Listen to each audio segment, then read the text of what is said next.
Oh my, Keith Pompey.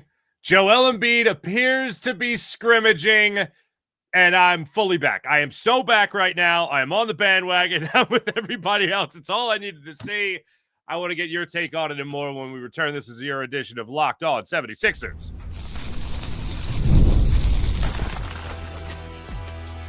You are Locked On 76ers, your daily Philadelphia 76ers podcast.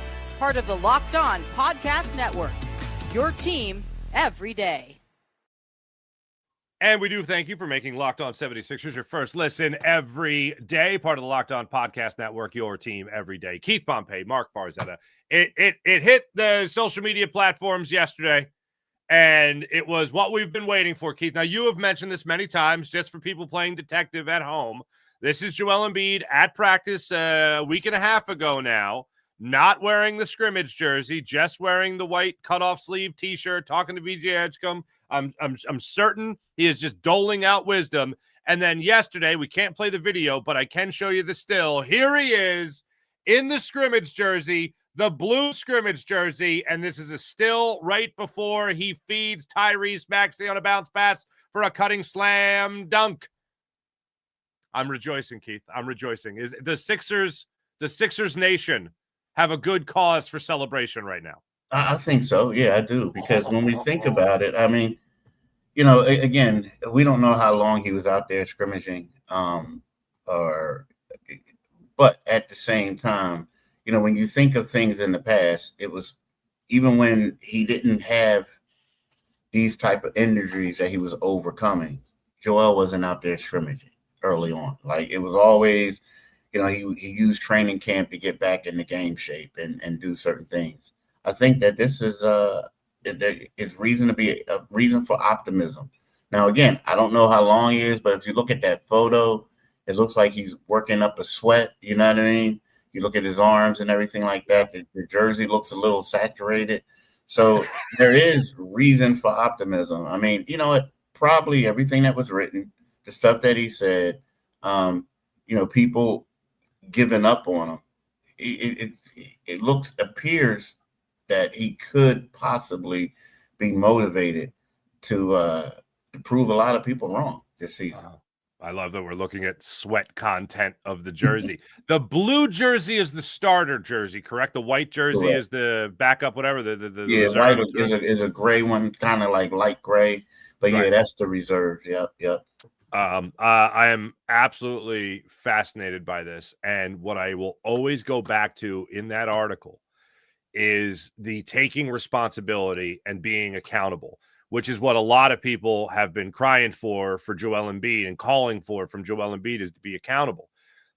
The first what if that came up in this offseason really was the first picture that came out, the first video that came out of him just, you know, breaking it down with a coach, essentially. The what if mentality that I had was, this is him taking accountability. This is supposed to be all on him. What if that's what he has needed all along? And what if that is helping him realize what's at stake right now? Because as great as he is and as great as he has been in his career, the injuries obviously is something that always looms over his head. But now he's looking at the potential of really 5 years, including last year, of making a whole lot of money while doing nothing. That's what's looming over his head. Now, this is the big money, the final contract, so to speak. This is, you know, $301 million in total over the last potential 5 years of his career. I think he realizes the legacy that he's going to leave behind. He wants to help the young guys, obviously, reach their potential, but he also wants to maximize whatever he has left in that 7-foot frame of him. So the what if that comes out of this is, what if Joel Embiid holding himself accountable at this standard is helping him get ready to be ready for game 1 of the regular season, Keith? That is true. But you know what? You know, everything is true. But I also think that it's all about legacy too, right? Mm-hmm. How do you want to be remembered? And you know, how do you want to be remembered? Do you want to be remembered as the guy who everyone said, you know, you put Olympic gold medal over team goals, right? Do you want to be remembered as the guy who basically, because of that, the guy who last time you played a meaningful game against the Brooklyn Nets, you were benched in the fourth quarter? Do you want to remember as the guy who, you go from being a top 3 guy in the league overall to being number 54 or 52 in certain poll rankings? Yeah. And I feel like, there becomes a lot of determination and everything. Now, again, we got to see how this knee holds up. I mean, it's great that he's out there practicing. It's great that he lost a lot of weight based off of the photos that we've seen. But at the same time, we'll find out how good he is when he's out there and playing. But at the same time, the fact that he is taking these steps that he hasn't taken before, one could argue and say, hey, bro, it should have happened a couple of years ago. But I'm not going to do that today. Yeah. What I'm going to do is I'm just going to say, it's refreshing seeing that today. Because, here's the thing. The 76ers, the East is wide open. The 76ers are the team that everybody's saying they're the 7th, they're the 8th seed, they may be the 6th seed. But it's all predicated on Joel Embiid being healthy and having the presence. Not Joel Embiid dominating. It's Joel Embiid being healthy and having a presence. And it looks to me that he's determined to do that and then some. So, yeah, these is a good sign and a good day for, Sixers fans. But we'll fully know the extent once he's out there playing in front of people. But we've talked about the knee brace before. Do you know if he was wearing the knee brace? Because I don't know anything. Yeah. All right. This is the shot. You see how it was cut up? Yeah. I mean, I would assume. Yeah. Here's the deal. Here's the thing. I would assume that he's wearing a knee brace. I would assume that. Just assume. I don't have any proof. Now, again, I did tell you, typically they say before somebody is 100% fully healed, they want them to wear that brace. And sometimes, depending on it, you typically they want you to return maybe 9 months back, 6 to 9 months later, whatever. But for him, even the fact that he continuously has these knee injuries, I wouldn't be surprised if you had at least a support brace, not the big old brace that he had on, but a brace similar to the ones that you see college offensive linemen wearing. Yes. The ones that they have, and there's nothing wrong with their knees, but they know that they could get rolled up and they don't want them to hurt their knees. So seeing something similar to that, I could see that. Stabilizing. The other thing I like about this video is, the other thing I like about this video is that he's distributing.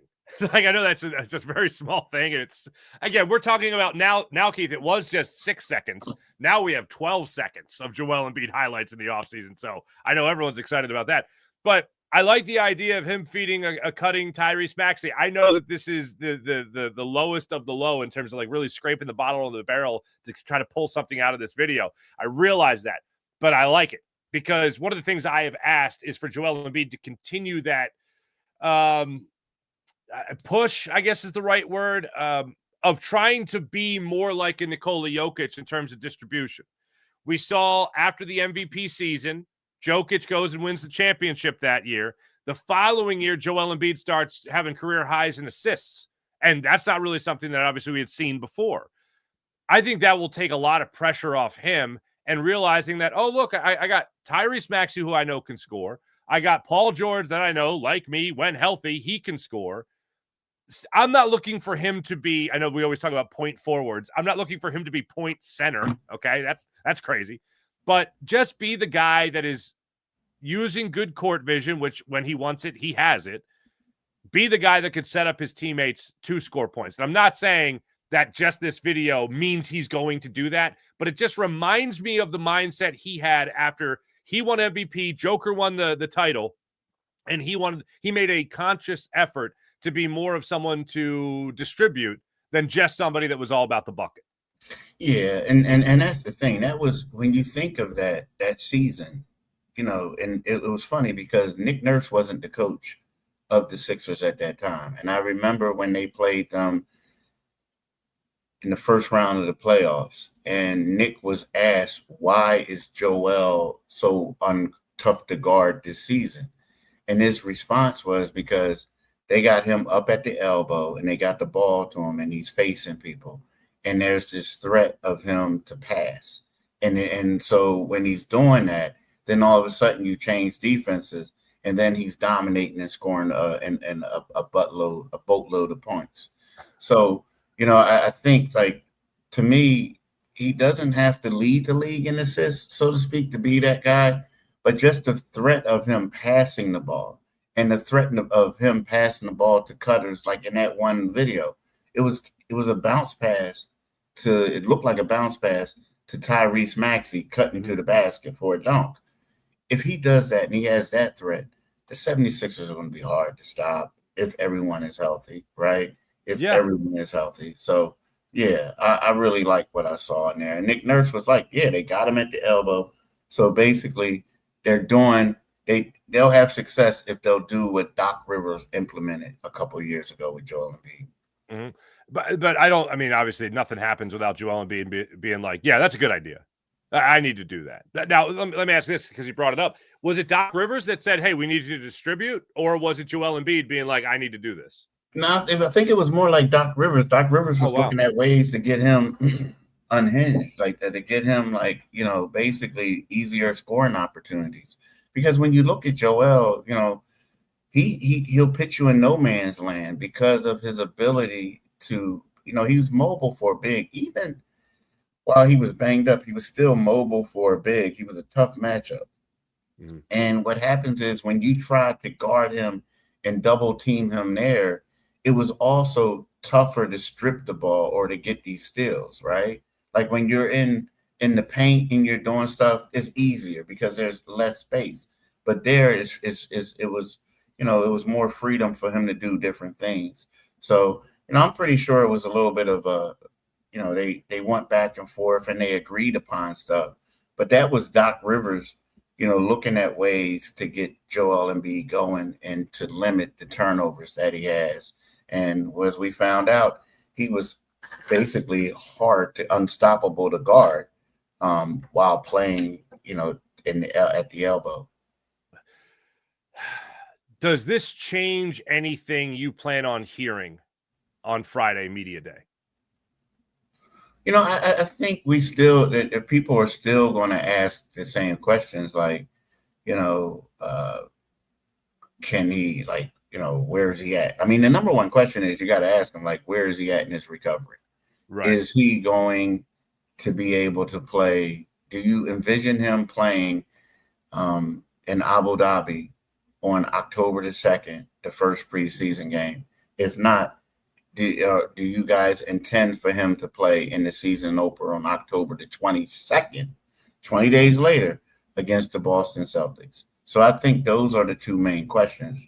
But I just feel like that the responses are going to be different. And then maybe some follow-up questions are going to be a little bit different in regards to, where is he? Because beforehand, it was like the questions were going to be, is Joel going to play this season? Do you envision him coming back in December, January, or will he even miss the season? Now it's like, hey, he looks good. Is he ahead of the timeline, or right? You envision him playing in Abu Dhabi? Like, I never envisioned him playing in Abu Dhabi, beforehand, because, you just assumed that this would be, a long recovery process. Does this now mean that Keith Pompey is going to Abu Dhabi? I wish, bro. I mean, Joel, please dunk the ball. Do some other things. Go between the legs. Jump off from the foul line, and I'll be in Abu Dhabi. There's the last thing I have for you on it, and I'm curious about this because we see about this in other sports all the time. Now, the Sixers, I mean, obviously they're scrimmaging, they're practicing, they're together in Camden, which is great. But they really don't owe the media anything until it officially starts training camp. Like, they're not giving you practice reports right now. They're not giving you injury reports right now. With what the limited 12 seconds we've seen, and now him with the practice jersey on playing, basically, do you think that this means he's full go, or they're just having him out there in short spurts? What would you gather as far as if this was the season, what do you think his status would be? it's hard to say off of an 8-second video, right? Mhm. You know, I think that there's steps that you have to go through. So typically what happens is you'll have the guy doing certain things, and then what they do is when they go out there and they scrimmage, you want to have them out there scrimmaging for maybe not the full duration of the practice, but doing certain things. Because what you want to do is now, you know, you could have them if you want, but typically you say you don't have to. But what you want to do is when you come back the next day, you want to check to see what is there any knee swelling in the knee? Is there like any other complications?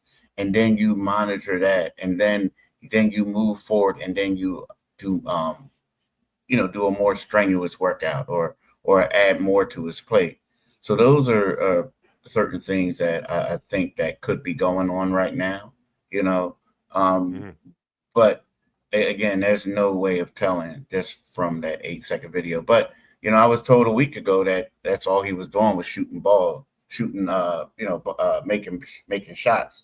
So this is a progression, you know, in the right direction. Now he's dishing the rock. Boy, is he dishing the rock. When we come back, we're going to take a look at the new look Sixers with that jersey that's going to be premiering for the AI era. We're also going to take a look at some of the new guys that the 76ers have acquired. One they've already let go. So that was a quick turnaround. All right, when we come back, we'll break that all down and more. When we return, this is Locked On 76ers and the Locked On 76ers YouTube channel. And right now, let me tell you about FanDuel. NFL season underway. Eagles sitting at 3-0, and FanDuel is making sure you're ready for kickoff with can't-miss offers, just like this one. Right now, new customers can bet just $5. That's right, bet just $5. And if your bet wins, you'll get $300 in bonus bets, thanks to FanDuel, to use across the app. I love using FanDuel because it fits however I like to bet, whether it's a player prop, I'm feeling a player prop that night, maybe I'm building a same-game parlay, or even jumping in as the live action unfolds. It makes every game more exciting, whether you like watching your team or just keeping an eye on your fantasy lineup. It's quick, it's easy, it's the best way to add a little bit more energy to your Sundays or game days in general. So, are you ready to play? Download the FanDuel app right now by visiting FanDuel.com to get started. That's FanDuel.com to get started. To place your first $5 bet at FanDuel.com. Your $5 bet wins. You get $300 in bonus bets to use across the app on FanDuel.com. I think I'm about to surprise you, Keith Pompey. Okay. I think I'm about to surprise you. Here's the photo the 76ers released on their social media of the AI era jersey. Mm-hmm. This did not move the needle for me. Mm-hmm. It did not move the needle. And it's not because they're selling tickets or things you've told me about. You know, it doesn't matter because ultimately what matters is on the court. I look at this jersey and I am reminded of an era where, sure, there were off-the-court stuff with Allen Iverson and practice this and practice that, but the star of the 76ers at that time, when he was on the court, there was nothing else in the world more important to him than winning basketball games and leaving everything out there and sacrificing the body and hitting the floor the way he did every time. It's an era where I never questioned the effort of the star, and I never questioned the effort of the team. It's a much different era that I'm in right now. I trusted Allen Iverson. I in that era, and of course I was a kid, but I trusted Allen Iverson. I trusted that era that they were always going to be giving it 120% on the court. This is an era where I have certainly questioned that. And it's also the era in sports of load management. So although seeing Tyrese Maxey run around in that jersey, that's going to be a sight for sore eyes. That's going to be pretty cool. But overall, it's like this ownership group, really more so than anything, hasn't earned the right to wear that jersey. That was my first take when I saw this picture drop earlier today, and it's the collage of Embiid for the people on the podcast. It's the collage of Embiid, Maxey, Paul George, Andre Drummond, Eric Gordon, Kelly Oubre, Adem Bona, Jared McCain, Janai Broom, all these guys wearing that jersey. And my first thought was, that feels off to me. That feels off to me. Yeah, I mean, yeah, it's a little different. I mean, those jerseys are, I mean, but again, it's something that the fans wanted, and the 76ers brought it back Yeah. to them. But it doesn't do a lot for me as well. Because at the end of the day, it's not about a jersey. It's not, like how they say it's not about the X's and the O's, it's about the Jimmy and the Joes. So now to me, it's Yeah. not about like the gear, it's about the person inside the gear that makes it. I mean, think about this. Think about how, like, as you were a kid growing up. Well, I'm a little bit older than you, right? But when I was growing up, and we would go to the park, and you always saw a dude with the Michael Jordan pair of Air Jordans on and like a Jordan like jersey on, right? And it's like, oh, this scrub, right? Then he gets out there, like seriously, like he would put the gear on to make everybody think he was the man. And it's like, bro, you're not Jordan. So to me, it's kind of like, the thing that really made that era of those jerseys. I'm kind of repeating what you're saying, agreeing with you. But to me, the thing that made those jerseys so special was it was Allen Iverson. If Allen Iverson was wearing a white tee with a 20 with a number 3 written on it, people were like, yo, I got to do that. I got to do that. So to me, it's like you can wear what you want, but if you can't like play and excel, who cares what you got on? Because like, again, I would go to the park. There would be a brother there with a pair of Air Jordans on, the latest Jordans. He would have on his Jordan jersey. I mean, some of these clowns even had on Jordan, like Chicago Bulls shorts. And you're out there laughing at him because he thought he was Michael Jordan. And he was trash lording. You know what I mean?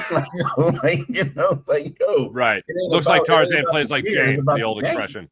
Huh? Looks like Tarzan plays like Jane, that old expression. Yeah. Or plays like Jane, yeah. That's so funny that you mentioned that, because I remember playing pickup games and being like, oh yeah, no, not this guy. Like, good for him that he's confident. The dude that had the dude who was looking super cool, you knew he couldn't play. I'll give you one more tell. Maybe you agree or disagree. But if anyone ever wore another jersey, a non-basketball jersey, to play basketball, like I remember a place I'd go to play pickup games, there would always be a kid in an Eagles jersey playing. And I remember the first time I went out there to play and he had the jersey, like it was like a Ricky Wooders jersey or something like that. And I just remember being like, yeah, nope, not this guy. He's not on my team. I don't want him on my squad. And sure enough, that's how it was. Yeah, he was scrub. I mean, yeah, look, that's how it was back in the day. But this is, this is a little different. Yeah, I don't want to come out hard on them, but at the same time, I'm saying that it doesn't matter. Like, to me, it's all about what you can do. It's like that's what made the jersey so special, is because that person wore it. Like the number 23, like that's an iconic number. People love number 23. Well, they love it because Michael Jordan was the GOAT, right? That's why they love it. That's the reason why. That's the reason why LeBron James wears number 23 in honor of Michael Jordan, the real GOAT. That's the reason why people like number 13 because of Wilt Chamberlain, things like that. 33, because of Kareem. So, the jersey is great, the color, all that, but we have to realize what makes it special is the player who wore it. You just don't get magical powers. Like, to me, like there was a question that someone had. So now, whose number should I get for the throwback jersey? It was I think it was like one of the first questions we had in the chat. And to me, oh, here we go. Sure. Yeah. Rakesh. Like 2001 throwback jersey should I get? Debating between McCain or Edgecombe. Bro, if you're going to get the throwback jersey, you got to go number 3. And you got to put Allen Iverson on the back of it. There's no one else you're going to get. And that's no offense to anyone else. But that's like saying you want to get a Chicago Bulls jersey and you're going to rock Steve Kerr. You know what I'm saying? Like, nah, bro, you got to go Michael Jordan. If you're going to get a 96 Chicago Bulls jersey, you got to go there. So no offense to Tyrese Maxey or the other guys. I love them. But at the same time, if you're going to go throwback, you got to go throwback. Well, yeah, but I will say if I had to choose on this roster, on Maxey, Maxey 1,000 times over If you Embiid, and had that's to no choose slight to on this Embiid, but roster, it had to, him, but it was Maxey, Embiid, and then maybe because he's the rookie, Edgecombe, number 77. But if I had to go get one, because see, here's the thing about that. Here's the thing. There's two things. You look at it and you're saying to yourself, okay, what if I get this guy's jersey number and then he gets traded? And I'm rocking this guy's, like, you know what I mean? Like, I'm not one of those dudes who like will buy a jersey and let's just say the guy gets traded and I'm still showing up 5 years later with the traded guy's name on the back of me or something like that. So to me, no matter where you go, to me, the most popular jerseys that I see when I go to Sixers games on the roads, the ones that I say, okay, I see you player, is when somebody has an Allen Iverson jersey, a Wilt Chamberlain jersey, right? Dr. J, and then you throw in Moses Malone and then Charles Barkley.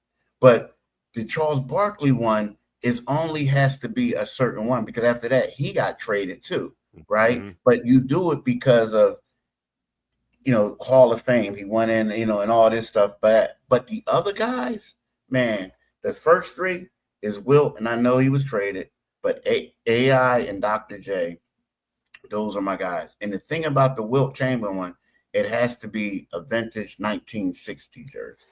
You know what I mean? That's why you buy jerseys. I'm not buying it, and I don't buy them, right? I'll cover the Sixers, but I have bought some football jerseys in the past.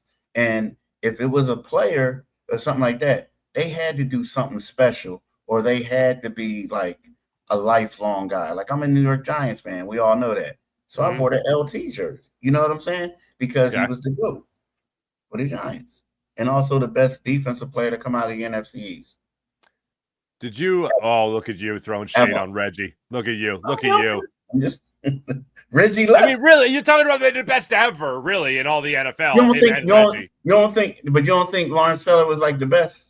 I think Lawrence Taylor was the greatest defensive player in the history of football. Okay. Like, that's what I think. And then I think Reggie White was, I think it's Reggie and it's LT, and then it's the rest. It's as far as the greatest, most dominant defensive players ever, those two. Yeah. And then the rest, everyone's fighting for 3rd and 4th and 5th and all that. By the way, did you see that LT? Did you see the Lawrence Taylor video of Brown liquor? Oh, that one? No. The one at the game. What was it? Was Sunday night? Was Sunday night Giants? Yeah, Sunday night was Giants. Chiefs. Yeah. And they had Lawrence Taylor in the stands, and they had, because they're playing the Chiefs, they have the Taylor cam, so everyone's expecting Taylor Swift, and then they roll up on Lawrence Taylor, and he's not only is it Lawrence Taylor, which I gotta admit, as an Eagles guy, it's a great bit. But how about Lawrence Taylor just smoking a cigar? Like, what stadium can you smoke in nowadays? You can't smoke in any. Yeah. But LT's like, I don't give a damn. I'm Lawrence Taylor. I've done far worse than this. Yeah. And then you saw he had a drink too. He had like some brown liquor. Like, I was like, okay, that's the way to do it. Yeah, that's the way to do it. The Giants are trash, but you're enjoying yourself, bro. The Giants are trash. Your boy Jackson Dart. Your boy Jackson Dart's going to start.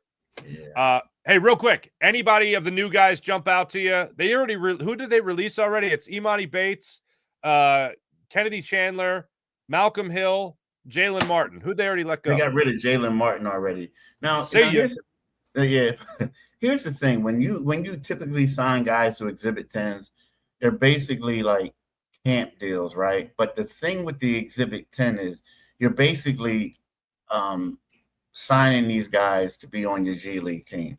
Now, the deal is, if a team gives you an Exhibit 10, as long as you sign with that team and stay with them, I want to say for longer than 60 days or whatever it is, then you get an additional bonus. So basically what they are is these guys are going to be G League players, but they're going to be high-priced G League players, if that makes sense. Now, Imani Bates is a guy from Ann Arbor, Michigan, right? He was born there. He grew up outside, which is not too far from Detroit, but he did grow up in the suburbs of Detroit. And he played in 10 NBA games. for the Cleveland Cavaliers. He was a two-way player for him. And he's in those, no, he actually played in 25 games. He played in 10 games last season, averaging 3.7 points. He shot 36.7% from three, right? He averaged like 0.7 rebounds. Now, in 25 career games, he averaged 3.1 points and he shot 33.3% from three. Now, Philly people might be familiar with him. Now, when he was in high school, he was regarded as a can't-miss prospect. He didn't do very well at Memphis. He went to Memphis, and then he ended up transferring to Eastern Michigan. It didn't work out for him. But while he was in high school, he was the man. Like, they compared him to Kevin Durant. You know, some people list him at 6'10", some list him at 6'8", but he's 170 pounds, you know, small forward. So that's where the Kevin Durant stuff comparisons come in at. But he also played for Team Final, which is a local AAU team, Nike-sponsored AAU team in Delaware County. So people may be familiar with him. So he is, in my opinion, the guy that everyone is getting excited over. But he's one of those guys that if he could live up to half of the hype that he had in high school, he would be a great fit for the Sixers. But I look at him more as somebody who's going to be on their G League team. He may play in a couple preseason games, but I look at him more as somebody who's going to be on the G League team and could possibly get a couple call-ups late in the season. But, yeah, he's the most prominent guy. All right, I'm going to ask you the question that we ask every show, and hopefully we're in the final days of this question being asked. I'll ask them when we return. This is Locked On 76ers and the Locked On 76ers YouTube channel. That crap. What you got a clipboard? I got a brand new clipboard. No, this is an old look at you. I took it. Yeah, I got a clipboard. Yeah. Are you a clipboard guy? You like the clipboard when you're on the sideline? You got a clipboard guy. Let me. Oh damn. So this clipboard in my head. So look, I had this clipboard. This is my. Man, I had this clipboard since 2001. It's embarrassing. So it's that old, and I had it in my desk. So the thing is, like, I used to cover high school sports, so I used to like use this clipboard because you're sitting in the stands and stuff like that to do my notes. So, but yeah, it's like my old favorite. Yeah, it's my favorite. It traveled with me from South Carolina. That's nice. That's nice. But now the Quentin Grimes stuff. You know what, man? Again, I would love to see, and if you notice, we did not see Quentin Grimes in a jersey, right? We have not seen. Well, can we see him in the jersey? You can. Yeah. I don't think. And can he be at the practice facility?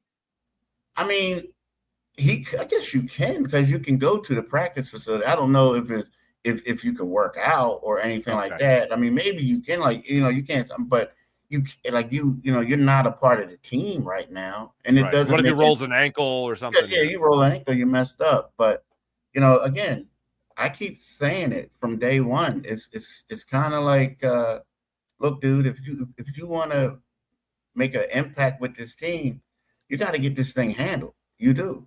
I mean, you have to get it handled. And the same with the Sixers. If you're Nick Nurse, if you want this guy to be out there and you want to see what he can do, because if you look at it right now, guess who's getting all those reps? Who's getting all that time? VJ Edgecombe. Mm-hmm. We're looking at it. We're seeing VJ Edgecombe with that blue jersey on, right? Mm-hmm. You're seeing that. So it's one of those things where you feel like if you want to be a part of the team and you want to start, because here's the deal, dude. You ain't going to get paid as a backup. Right. Not like that. So we'll do it. I want to say this, just a word of advice for all the kids. If you really want to be someplace and you're not sure you can get in, a cup of coffee and a clipboard. That's all you need. Cup of coffee and a clipboard and a little bit of a perturbed look on your face. Nobody will bother you. They'll still assume you're there for work. Very simple. That's all you need. That's all you need in life. Have I tried it once or twice, Keith? Maybe that's how I got into the Winter Classic when it was in Philadelphia. Maybe that's how I did it. It's exactly how I did it, as a matter of fact. But anyway, cup of coffee and a clipboard. And this.